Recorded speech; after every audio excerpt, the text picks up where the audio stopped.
कि मैं आपसे ही एक प्रश्न पूछता हूँ। विश्व हिंदू परिषद का उद्देश्य क्या है? आप लोगों में से कोई भी मुझे बताए, किसका कल्याण, किसकी चिंता करना? सर, जन कल्याण, सनातन, अपनी सनातनी परंपरा और उसके बारे में ही जी हाँ, अग्रसर विश्व हिंदू परिषद का जब प्रमोशन नाम लेते हैं हम, तो स्वतः इस प्रश्न का उत्तर यही आता है कि हिंदुओं के कल्याण और हिंदुओं की चिंता करना। पर हमारा जो उद्देश्य है, हमारा लक्ष्य समूचे ब्रह्मांड की सुख कल्याण की चिंता करना है। सिर्फ हिंदू तक, सिर्फ भारत तक हम सीमित नहीं है। उसका कारण है, हमें जो हमारे अपने संस्कार मिले हैं, उन्होंने हमारे सिद्धांतों का गठन किया है। हम सर्वे भवन्तु सुखिनः इस सिद्धांत पर चलने वाले हैं। हमारे लिए समूची धरा हमारा परिवार है, वसुदेव कुटुंबकम है। ऐसा किसी और धर्म में नहीं है। ये सिर्फ हिंदू धर्म में और सनातन धर्म में है। सिर्फ भारत भू से जितने भी पंथ, जितनी भी विचारधाराएं आई हैं, उसमें ये है।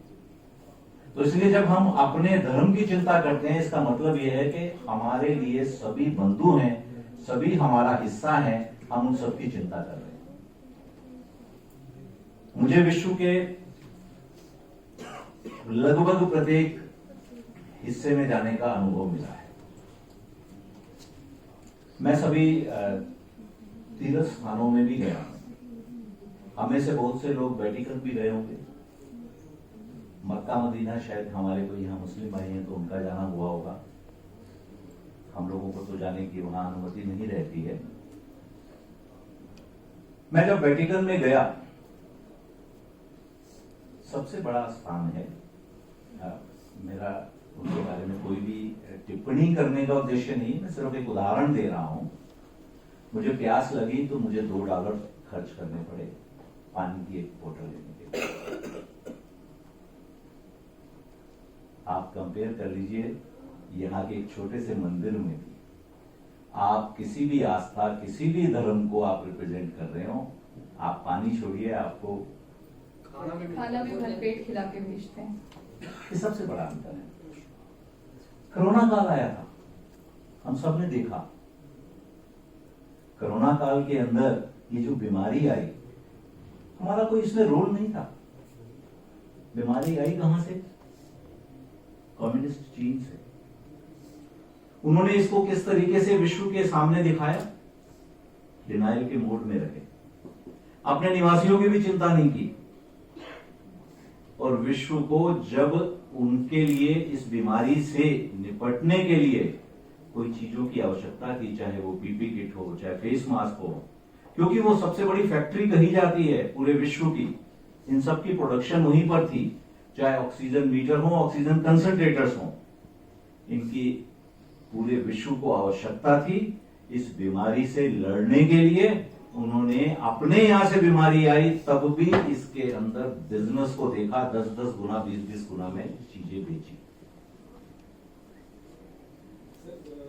पाश्चात्य जो हमारी संस्कृति है या पाश्चात्य जो देश हैं, बड़े अच्छे लगते हैं हमें सब। हम जाते हैं, हमें लगता है कि इससे ज्यादा व्यवस्थित कोई स्थान ही नहीं है विश्व में। सब कुछ सिस्टमैटिक है। एयरपोर्ट पे भी लगता है हमें बड़ा अच्छा है। आप कहीं भी चले जाएंगे, आपको लगेगा यहाँ का स्वास्थ्य सिस्टम, हॉस्पिटल सारे बड़े अच्छे हैं। प्रशासन यहाँ का बहुत अच्छा है। यहाँ के निवासी प्रशासन की प्रत्येक बात को मानते हैं, सब अनुशासित हैं। ऐसा लगता है, मन करता है हम यहीं पर रहें। ऐसे समय में वहां क्या हो? जब ये बीमारी आई तो सबसे ज्यादा हमने देखा हाहाकार वहीं मचा हुआ।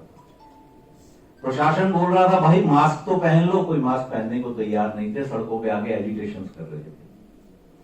और जो वहां की स्वास्थ्य सेवाएं हैं, उनकी हालत ये हो गई थी कि हॉस्पिटलों के बाहर, सड़कों के ऊपर मरीज बैठे हुए हैं, उनको कोई ट्रीटमेंट नहीं मिल पा रहा है। और यही समय पर हमारा देश, जो कि सबसे ज्यादा अक्षम माना जा रहा था इस महामारी के प्रकोप से निपटने में, सबका ये कहना था कि भारत में सबसे ज्यादा स्थिति खराब होगी। हम सब ने वहां देखा, हमारे स्वभाव, हमारी संस्कृति, हमारे संस्कार, प्रशासन ने कहा लॉकडाउन करेंगे, हमने शिकायत नहीं की, हमने चुपचाप बात को माना।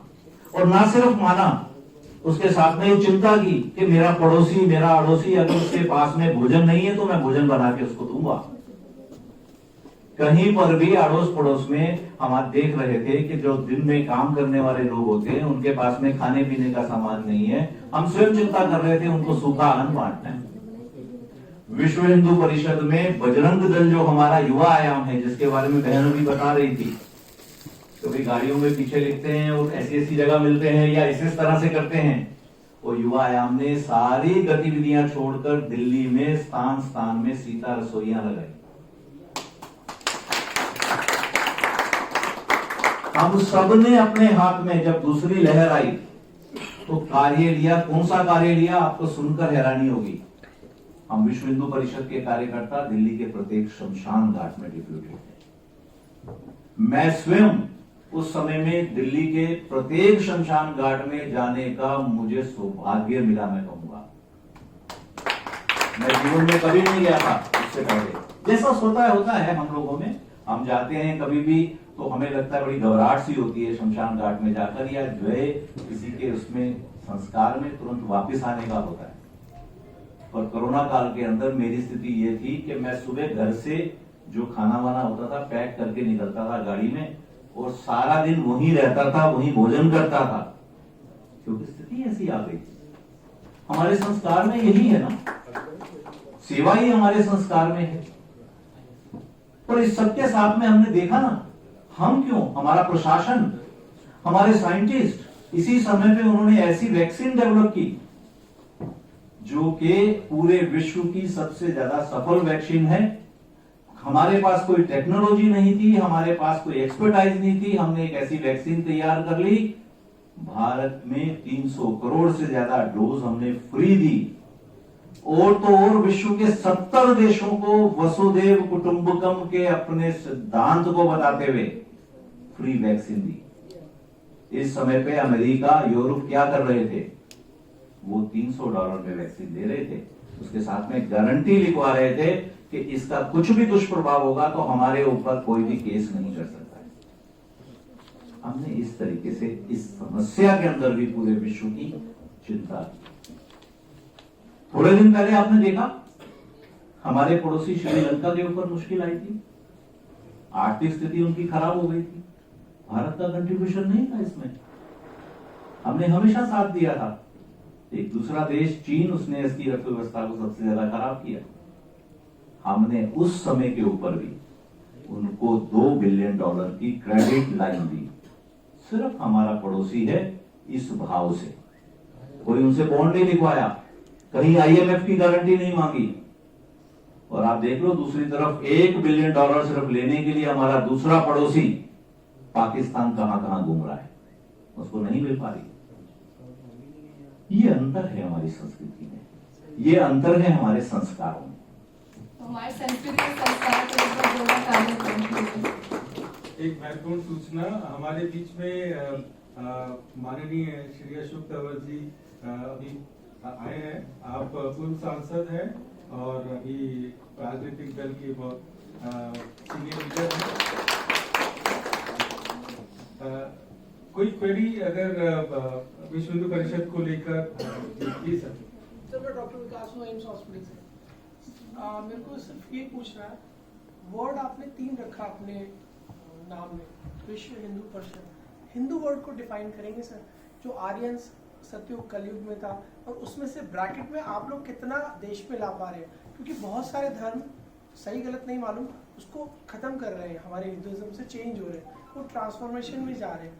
हम कितना इम्पैक्ट सोसाइटी में रख रहे हैं कि हिंदुइज्म इतना एलॉबरेट, इतना ब्रॉड है, हम उसको रोक नहीं पा रहे, या ऐसे लोग नहीं है जो आपके पास है, उस इंटेंसिटी से भारत में भी कितना कम रह गया। और वैसे बहुत ज़्यादा था, तो परसेंटेज कम होता जा रहा है. Why we are not able to control on our Hinduism, और what is exact definition should be there. ये एक धारणा है, ये एक धर्म है, ये एक सोच है, या ये सिर्फ सेवा है? कुछ भी थी जो बहुत पहले से चली आ रही है. सारे धर्म के अलग अलग चीज क्लेम कर रहे हैं, पर ये बेस है हमारा, सब चीजों का बेस है जो हम कहते हैं. फिर भी हम कम होते जा रहे हैं. शायद मैं गलत भी हो सकता हूँ, प्लीज इसके लिए आपका व्यू पॉइंट. ये विषय आपका प्रश्न जो है, इसका उत्तर मुझे लगता है बहुत बड़ा होगा. नहीं सर, आप मैं आपको प्रयास करता हूँ. जी सर, थैंक यू. देखिए, ऐसा है कि जो हिंदू धर्म है, भारतीय उच्चतम न्यायालय ने भी इसको जब डिफाइन करते हुए पिटीशन डाली गई, तो उसमें ये कहा कि Hinduism is way of life. हमारा ये मानना है कि हमें अपना जीवन किस तरीके से जीना है, किस पद्धति से जीना है, हमारे जीवन का ध्येय क्या होना चाहिए, यही हिंदुइज्म है. धर्म क्या है? हम अपने आप को, अपने जीवन को कैसे व्यतीत करें, कैसे जीवन को जिएं, वही धर्म है. बाकी तो हमारी आस्थाएं कुछ भी हो सकती. हमारे धर्म में कहीं पर भी किसी भी एक आपको मर्यादाओं में बांधकर नहीं रखा हुआ. आप शैविक पूजा पद्धति में चलते हैं, स्वीकार्य है. आप वैष्णव हैं, स्वीकार्य है. आप मूर्ति पूजा करते हैं, स्वीकार्य है. आप स्वरूप को नहीं मानते हैं तो भी स्वीकार्य है. आर्य समाज भी हमारा हिस्सा है. आप कुछ भी नहीं मानते हैं तो भी स्वीकार्य है. आप सब कुछ मानते हैं तो भी स्वीकार्य है. यही कारण है विश्व में अनेक सभ्यताएं आई, वो आज कहां है? तो नहीं रही. सनातन सभ्यता, सनातन संस्कृति सनातन है क्योंकि हम फ्लेक्सिबल हैं. हमारे यहां पर सभी को आमंत्रित किया जाता है, सभी हमारे अंदर समाहित हो जाते हैं. ये हमारे धर्म की सबसे बड़ी खासियत है. हमारी संख्या कम हो रही है, ज्यादा हो रही है, इस प्रश्न के उत्तर हम अपनी संख्याओं का आकलन करके अपने अपने तरीके से कर सकते हैं. पर सत्य तो यह है कि हमारी विचारधारा, हमारी मान्यताओं की स्वीकार्यता पूरे विश्व में बढ़ रही है. ये हमारे सामने है. अभी देख लीजिए ना, जो पिछले सप्ताह से संकट प्रारंभ हुआ है, हम सब देख रहे हैं कि दूरी में कौन सा देश है. सबको आज याद तो हमारा भारत ही आ रहा है. हमारे ही प्रधानमंत्री थे जो यूक्रेन, अमेरिका, यूक्रेन और रूस का जिस समय चल रहा है संकट, उन दोनों देशों के राष्ट्राध्यक्ष को स्पष्ट ये बताने की स्थिति में थे कि देखिए, युद्ध आज की समस्याओं का समाधान नहीं है. आज के विश्व में ये स्वीकार्य नहीं है. सर, वो एक इंटरप्ट कर रहा हूँ.